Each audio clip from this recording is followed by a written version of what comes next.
Tips ঘরের সবাইকে স্বাগতম জানাচ্ছি। আমাদের আজকের আলোচনার বিষয় ইতিহাস জেনে নিন। ফুটবল কেন 90 মিনিটের হয় জানেন?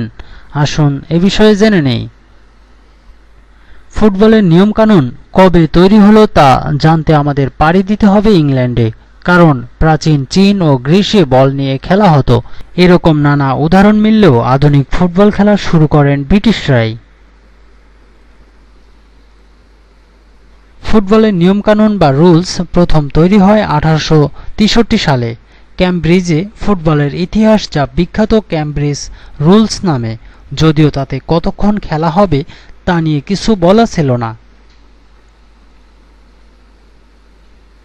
এরপর শেফিল্ড বিশ্ববিদ্যালয়ের নথিতে পাওয়া যায় ফুটবল খেলার জন্য নির্ধারিত সময়ের কিছু তথ্য।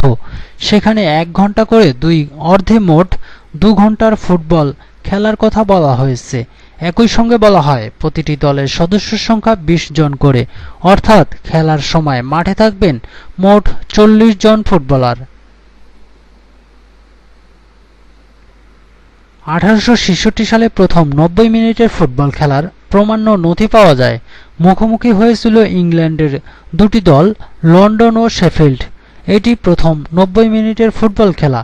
এরপর থেকেই চলে আসছে 90-এর ট্র্যাডিশন, সঙ্গে বিরতি 15 মিনিটের। এছাড়াও 90 মিনিটের বেশি ফুটবল খেলা হয় কোনো টুর্নামেন্টের নকআউট পর্বে। নির্ধারিত সময়ে কোনো ফলাফল না হলে দুটি অর্ধে অতিরিক্ত 15 মিনিট করে মোট 30 মিনিট খেলা হয়। এছাড়া চোট, আঘাত, খেলোয়াড় বদলে বা সময় নষ্ট হয় তার জন্য কিছু সময় ইনজুরি টাইম হিসেবে যোগ করেন রেফারি। ভিডিওটি ভালো লাগলে লাইক, কমেন্ট ও শেয়ার করুন। নিত্য নতুন টিপস পেতে চ্যানেলটি সাবস্ক্রাইব করে আমাদের সঙ্গেই থাকুন। ধন্যবাদ ভিডিওটি দেখার জন্য।